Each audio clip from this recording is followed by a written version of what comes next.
मंडळी, आजची जी घटना आहे ही घटना अशा मुलींचे डोळे उघडायला भाग पाडेल ज्या मुली व्हॉट्सअप, इंस्टाग्राम, फेसबुक सारख्या ॲपवर सक्रिय असतात। त्याच्यावर आपली आयडी उघडून त्याच्यावर आपले फोटो शेअर करणं, आपले व्हिडिओ शेअर करणं आणि त्यानंतर मग एकमेकांना फ्रेंड रिक्वेस्ट पाठवणं आणि त्यानंतर एकमेकांची फ्रेंड रिक्वेस्ट एक्सेप्ट करणं।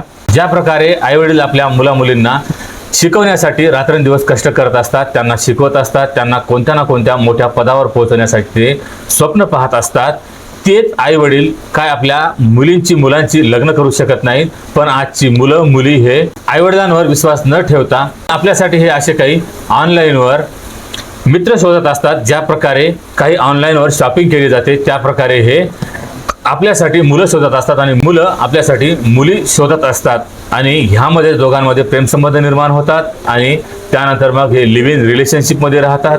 ज्या प्रकारे काही लोक ऑनलाईनमध्ये जसे ऑनलाईन शॉपिंग करत असतात, आपल्यासाठी काही चांगली वस्तू खरेदी करण्याचा प्रयत्न करत असतात, पण ऑनलाईन ज्या वेळेस शॉपिंग केली जाते तर त्यावेळेस आपल्या हाती अशी एखादी वस्तू लागते की ती वस्तू कधी कधी डॅमेज असते, ती आपल्या उपयोगी नसते आणि आपली फसवणूक केली जाते। त्याच प्रकारे जसे आपण ऑनलाईनवर मित्र आणि मैत्रिणी शोधत असतो, त्याच प्रकारे ऑनलाईनवर सुद्धा कधी कधी असे मित्र असे डॅमेज सुद्धा निघू शकतात। आजची घटना एका अशाच मुलीची आहे ज्या मुलीनं अशाच प्रकारे आपल्यासाठी एक जोडीदार निवडला आणि त्या जोडीदाराने मग या मुलीसोबत असे काही भयंकर प्रकार केले, या मुलीला असे काही घायाळ केलं। एवढंच नाही तर त्या मुलीच्या प्रायव्हेट पार्टवर सॅनिटायझर टाकून त्याला आग सुद्धा लावून दिली। अशा प्रकारे या मुलाने या मुलीसोबत छळ केला, त्या मुलीला अशा प्रकारे घायाळ केलं। काय आहे ही संपूर्ण घटना हेच आपण या व्हिडिओमध्ये पाहणार आहोत, त्यासाठी हा व्हिडिओ शेवटपर्यंत नक्की बघा।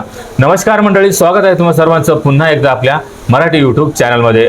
मंडळी, घटना आहे हरियाणा राज्यातील गुरुग्राम या शहरातली। गुरुग्राम शहरामध्येच एक त्रिपुरावरून मुलगी शिक्षण घेण्यासाठी राहायला आलेली होती। आता या मुलीची आई जी होती त्रिपुरामध्ये CID मध्ये अधिकारी होती आणि ही मुलगी तिथून शिक्षण घेण्यासाठी गुरुग्रामला आलेली होती। तिथे एका चांगल्या कॉलेजमध्ये या मुलीने ॲडमिशन घेतलं आणि त्यानंतर काही मुलींसोबत ही मुलगी राहत होती। आता अशी राहत असतानाच ही मुलगी ज्यावेळेस अभ्यास नसायचा त्यावेळेस मोबाईल उघडून मोबाईलवर ज्या प्रकारे फेसबुक, इंस्टाग्राम, व्हॉट्सअप असे काही ॲप असतात, या ॲपवरती मुलगी सक्रिय असायची। ह्यामधूनच काही डेटिंग ॲप होते, या डेटिंग ॲपमध्ये एका मुलासोबत ती मुलगी अशी संपर्कामध्ये आली आणि ही संपर्कामध्ये आली आणि त्यानंतर मग ही मुलगी लिव्ह इन रिलेशनशिपमध्ये राहत होती। आता हे लिव्ह इन रिलेशनशिप जेवढं इंग्लिशमधून सांगितलं जाते, इंग्लिशमधून बोललं जाते, हे काही मोठं असं पवित्र नातं नाही। हे नातं फक्त एकमेकांना ठेवून घेतल्यासारखं असते। ज्या प्रकारे एखादा पुरुष एखाद्या महिलेला आपण मराठी भाषेमध्ये सरळ भाषेमध्ये म्हणतो की हे ठेवलेले आहे आणि हा ठेवलेला आहे, त्या प्रकारे हे मुलं आणि मुली एकमेकांना ठेवून घेतात, एकमेकांसोबत हे लिव्ह इन रिलेशनशिपमध्ये असतात आणि लिव्ह इन रिलेशनशिपमध्ये सर्वच काही मग यांना रस्ता मोकळा असतो। फक्त यांच्यावर अक्षता पडलेल्या नसतात, यांचं लग्न झालेलं नसतं, बाकी सर्व काही यांच्यामध्ये नवरा बायको सारखंच होत असते। त्याच प्रकारे आता ही मुलगी सुद्धा राहत होती तिकडे, तिच्या आईला याच्याबद्दल काही भनक सुद्धा लागलेली नव्हती। पण 18 फेब्रुवारी 2026च्या दिवशी ही मुलगी आपल्या आईला फोन करते आणि ज्यावेळेस आपली आई फोन उचलते आणि आपल्या मुलीचं ज्यावेळेस ही बोलणं ऐकते त्यावेळेस त्या आईच्या पायाखालची जमीन सरकली। कारण ती मुलगी एवढी गंभीर आवाजामध्ये, गंभीर स्वरामध्ये बोलत होती की ती मुलगी असं वाटत होती की खूपच जखमी आहे, घायाळ आहे आणि ती मुलगी बंगाली भाषेमधून तिच्या आईला सांगत होती की आई, मला कोणत्याही परिस्थितीमध्ये तू वाचव, नाहीतर मी आता जिवंत राहणार नाही, कारण हा मुलगा जो आहे हा माझा जीवच काढणार आहे। आई त्या मुलीला वारंवार विचारण्याचा प्रयत्न करत होती। आई एकदम गोंधळून गेली, घाबरून गेली। आईच्या हृदयाचा ठोका चुकला, आईला काय करावं काही सुचत नव्हतं। मुलगी आपली कोणत्या संकटात सापडलेली आहे हे काही सुचत नव्हतं। आई तिला वारंवार विचारण्याचा प्रयत्न करत होती, पण मुलगी जास्त बोलू शकत नव्हती, कारण तिच्या समोर तिचा तो बॉयफ्रेंड उभा होता आणि तो फक्त तिच्या आईला 2 गोष्टी बोलण्यासाठी त्यानं त्या मुलीच्या हातात मोबाईल दिलेला होता। फक्त या 2 गोष्टीमुळे ते मुलगी आपल्या आईला एक संकेत देऊ शकली। 2 गोष्टीमध्येच ती आपल्या आईला संकेत देऊ शकली की ती किती संकटामध्ये आहे। आईने लगेच तिचा फोन ठेवला आणि लगेच जी ही मुलगी ज्या परिसरात राहत होती त्या परिसरातील पोलीस स्टेशनला ही आई फोन करून सूचना देते की तिची मुलगी खूप मोठ्या संकटात आहे, तिचा जीव धोक्यात आहे, कोणत्याही परिस्थितीत कृपया तुम्ही तिचा जीव वाचवा, माझ्या मुलीला वाचवा. अशा प्रकारे जेव्हा ही आई फोन करते, आई एक CID ऑफिसर असते, ह्यामुळं तिथंही पोलीस तिची मदत करतात. ताबडतोब या मुलीचा मोबाईल घेतला जातो, नंबर घेतला जातो आणि मोबाईल लोकेशन ट्रेस केलं जाते आणि हे जे पोलीस होते गुरुग्रामची मुलीपर्यंत जाऊन पोहोचतात. ज्या वेळेस मुली समोर जाऊन उभे राहतात आणि मुलीकडे पाहतात त्यावेळेस पोलीसही चक्रावून जातात, कारण ती मुलगी एवढी गंभीररित्या जखमी झालेली होती की तिच्या शरीराच्या प्रत्येक अवयवातून रक्तस्राव होत होता. मुलगी अक्षरशः रक्तानं नहालेली होती, रक्ताच्या थारोळ्यात पडलेली होती. त्या मुलीच्या शरीरावर, हातावर, पायावर अशा काही धारदार शस्त्राने वार केले गेले होते ज्यामधून रक्तस्राव होत होता. तिच्या डोक्यातून रक्तस्राव होत होता. त्या मुलीला कपाटावर तिचं डोकं आदळलं गेलेलं होतं, भिंतीवर त्या मुलीचं डोकं आदळलं गेलेलं होतं, ज्यामध्ये ती खूप जखमी झालेली होती आणि तिच्या जखमातून रक्तस्राव होत होता. एवढंच नाही, ती मुलगी निर्वस्त्र अवस्थेत होती आणि तिच्या गुप्तांगातून रक्तस्राव होत होता. ती संपूर्ण गुप्तांग तिचं जळालेलं होतं. अशा परिस्थितीमध्ये ती मुलगी होती. आता ती मरणाच्या दारात जाऊन पोहोचलेली होती. मुलगी चांगल्या प्रकारे बोलू सुद्धा शकत नव्हती. अशा परिस्थितीमध्ये ती मुलगी होती. पोलिसांनी लगेच त्या मुलीला उचललं, हॉस्पिटलमध्ये दाखल केलं, पण त्या हॉस्पिटलमध्ये सुद्धा डॉक्टरांनी तिला पुढं रेफर करायला सांगितलं. त्यानंतर त्या मुलीला दिलेल्या एका चांगल्या मोठ्या हॉस्पिटलमध्ये नेऊन भरती केलं. ICU मध्ये त्या मुलीला भरती करायचं काम पडलं. आता पोलिसांनाही काही याच्याबद्दल माहित नव्हतं की नेमकं या मुलीसोबत असं काय घडलं आणि जी अवस्था आहे अशी कुणी केली, या मुलीला असं जीव घेणा जे हल्ला आहे हे कुणी केलेला आहे. आता पोलीस त्या मुलीला विचारण्याचा प्रयत्न करत होते, पण मुलगी काही बोलू शकत नव्हती आणि तिची आई लगेच तिच्या त्रिपुरावरून गुरुग्रामकडे निघालेली होती. ती तिथं हॉस्पिटलला दिल्लीला पोहोचते आणि त्यानंतर जेव्हा पोलिसांशी संपर्क करते त्यावेळेस मात्र तिच्या आईला सुद्धा काही माहीत नव्हतं की नेमकं हिच्यासोबत हे कोणी केलेलं आहे आणि नेमका काय प्रकार आहे.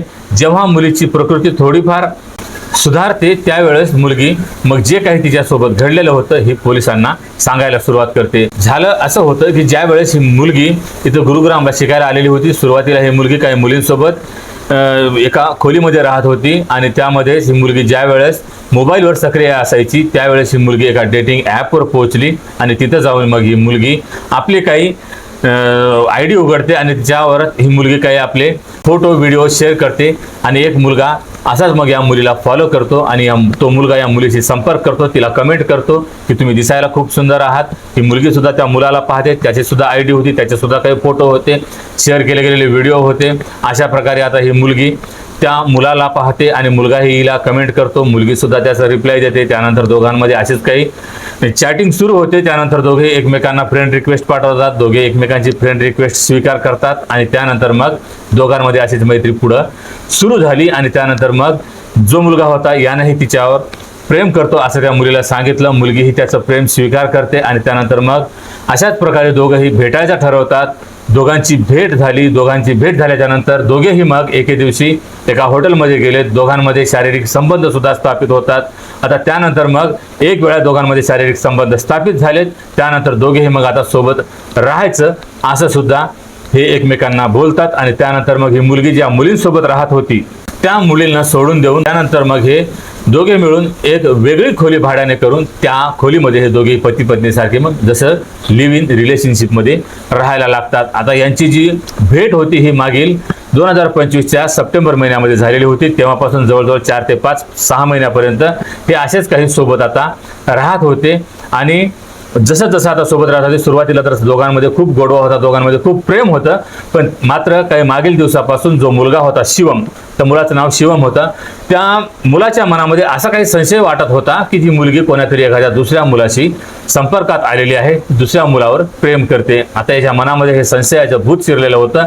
ह्यासाठी मग तो त्या मुलीला शिवीगाळ करायचा, कधी कधी तिला तो मारहाण करायचा आणि ज्यावेळेस मारहाण व्हायची त्यानंतर काही वेळाने तो परत त्याला लाडीगोडी लावायचा. तिला म्हणायचा की मी तुझ्यावर खूप जीवापाड प्रेम करतो आणि माझी अशी इच्छा आहे की तू दुसऱ्या कोणाशीही बोलू नये आणि जर तू एखाद्या मुलाच्या संपर्कात आलीस तर मी हे सहन करू शकत नाही, कारण मी तुझ्यावर खूप जीवापाड प्रेम करतो, मी तुझ्याशिवाय जगू शकत नाही. अशा प्रकारे तिला पुन्हा हा लाडीगोडी लावायचा आणि तिला कोणत्या ना कोणत्या प्रकारे मग पुन्हा अजून तिच्याशी तो जवळीक करायचा. आता मुलीला हे वाटत असायचं की हा मुलगा माझ्यावर खूपच जीवापाड प्रेम करतो, त्यासाठीच तो माझ्यावर अधिकार गाजवतो, त्यासाठी तो मला मारहाण करतो. अशा प्रकारे सुरुवातीला या मुलीनेही बऱ्याचदा त्याचा मार सुद्धा सहन केला, त्याची मारहाण सुद्धा सहन केली. आणि आता दोघांमध्ये अशाच प्रकारे मग कधी कधी याच संशयावरून मारहाण होत होती. आता या मुलाच्या मनामध्ये संशय वाढत गेलेला होता की ही मुलगी नक्की एका मुलाच्या प्रेमामध्ये आहे आणि ही माझा विश्वासघात करत आहे, असा आता मुलाचा समज झालेला होता. त्यासाठीच तो आता एवढा काही वेडावला होता की तो आता या मुलीला एवढी अमानुष पद्धतीने मारहाण करत होता की तिच्या चेहऱ्यावर वार करणं, तिच्या डोक्यावर वार करणं, तिचं डोकं कपाटावर नेऊन आपटणं, तिच्या डोक्याला भिंतीवर नेऊन मारणं. अशा प्रकारे 18 तारखेच्या 3 दिवस अगोदरपासून त्या मुलाने तिला बंधक बनवलं, तिचे हात पाय बांधले आणि खोलीमध्ये तिला डांबून ठेवलं. तिला कोणतीही वस्तू खायला न देता, तिला पाणी प्यायला न देता तिला एवढं मारहाण करत होता. तिच्या हातावर धारदार शस्त्राने वार करायचा, तिच्या पायावर धारदार शस्त्राने वार केलेत. आणि एवढंच नाही तर तो तिला असा धमकावत होता की तू दुसऱ्या कोणा मुलाच्या उपयोगी सुद्धा पडणार नाहीस किंवा तू आयुष्यात कधी आई होऊ शकणार नाहीत, असं मी तुझ्यासोबत करणार आहे. आणि तो तिला पूर्ण निर्वस्त्र करून तिचे व्हिडिओ बनवतो, कारण ह्या मुलीने याच्याबद्दल कोणाला सांगू नये, जर सांगितलं तर हे व्हिडिओ मी सोशल मीडियावर व्हायरल करेल अशी तो धमकी द्यायचा. आणि एवढंच नाही तर तिच्या गुप्तांगावर तो सॅनिटायझर टाकायचा आणि त्या सॅनिटायझरला आग लावून द्यायचा. ह्यामध्येच ती मुलगी तिचं गुप्तांग जे होतं हे जळत राहायचं. आणि एवढा सुद्धा त्रास ती मुलगी सहन करत आली. 3 दिवस लगातार अशाच प्रकारे तो वारंवार तिच्या गुप्तांगावर सॅनिटायझर टाकायचा. अशा प्रकारे त्या मुलानं त्या मुलीला बऱ्याचदा सॅनिटायझर टाकून जाळलेलं होतं. एवढं गंभीररित्या त्या मुलीला त्यानं घायाळ केलेलं होतं, जखमी केलेलं होतं. आता कदाचित ती मुलगी मरणाच्या दारात जाऊन पोहोचलेली होती, कदाचित त्या मुलगीचा जीवही निघून जाण्याच्या परिस्थितीमध्ये आलेला होता. आणि त्यावेळेस त्याला वाटलं की जर ही मुलगी आपल्या आईशी जर नाही बोलली तर तिची आई कदाचित पोलिसांमध्ये तक्रार करेल. ह्यासाठी फक्त तो तिला 2 गोष्टी बोलण्यासाठी तिचा मोबाईल तिच्याकडे द्यायचा. आणि ह्यामध्येच ती मुलगी मग 18 तारखेच्या दिवशी आपल्या आईला जे काही प्रकार घडलेला होता थोडक्यामध्ये 2 शब्दामध्ये बंगाली भाषेमध्ये आपल्या आईला सांगितला की माझा जीव खूप धोक्यात आहे, मी खूप गंभीररित्या जखमी झालेली आहे, माझा कधीही हा खून करू शकतो, हा मुलगा माझा जीव घेऊ शकतो, आई मला कोणत्याही परिस्थितीत तू वाचव. एवढंच फक्त ती बंगाली भाषेत आपल्या आईला सांगू शकली. आणि त्यानंतर मग ती आई पोलिसांमध्ये तक्रार दाखल करते, म्हणजे फोनवरून पोलिसांना विनंती करते. आणि ताबडतोब हे पोलिसात असल्यामुळे CID असल्यामुळं पोलिसांनी देखील ही बाब गांभीर्याने घेतली आणि लगेच जाऊन त्या मुलीचा जीव वाचवला. ती मुलगी आता जीवन आणि मृत्यूशी झुंज देत आहे. मुलगी आता ICU मध्ये आहे. तिच्या आईने मीडियासमोर येऊन ती संपूर्ण कहाणी मीडियाला सांगितली. त्या मुलीने सुद्धा ही संपूर्ण घटना पोलिसांना सांगितलेली होती. तर मंडळी, ह्या संपूर्ण घटनेमध्ये फक्त तो मुलगा जबाबदार आहे असं तर म्हणता येणार नाही. तर ही मुलगीच ऑनलाईन जाऊन जर आपली ID उघडून इकडे लोकांना दाखवत बसली नसती तर तो मुलगा याच्यापर्यंत पोहोचू शकला नसता आणि आज या मुलीची जी परिस्थिती आहे ही अशी झाली नसती. तर असं म्हणतात की टाळी एका हाताने वाजत नाही. ही मुलगी सुद्धा तेवढी जबाबदार आहे. मुलगी आपल्या आईवडिलांवर विश्वास न करता स्वतःसाठी आपला साथीदार निवडते आणि ह्या ऑनलाईन निवडलेला आहे साथीदार असा सुद्धा निघू शकतो, हे आपल्याला या घटनेतून पाहायला मिळते. तर मंडळी, या संपूर्ण घटनेला तुम्हाला ऐकवण्याचा उद्देश कोणाच्याही भावना दुखावणे किंवा कोणालाही बदनाम करणे हा नसून फक्त अशा घटनांपासून तुम्हाला सतर्क करणे, सावध करणे, जागरूक करणे हाच आहे. आणि या संपूर्ण घटनेबद्दल तुमच्या प्रतिक्रिया कमेंटमध्ये अवश्य कळवा. आणि जर हा व्हिडिओ ही माहिती आवडली तर व्हिडिओला लाईक आणि चॅनलला सबस्क्राईब करायला विसरू नका. तर भेटूया पुन्हा एका अशाच नवीन व्हिडिओमध्ये. तेव्हा सतर्क राहा, सावध राहा, सुरक्षित राहा. जय हिंद, जय महाराष्ट्र.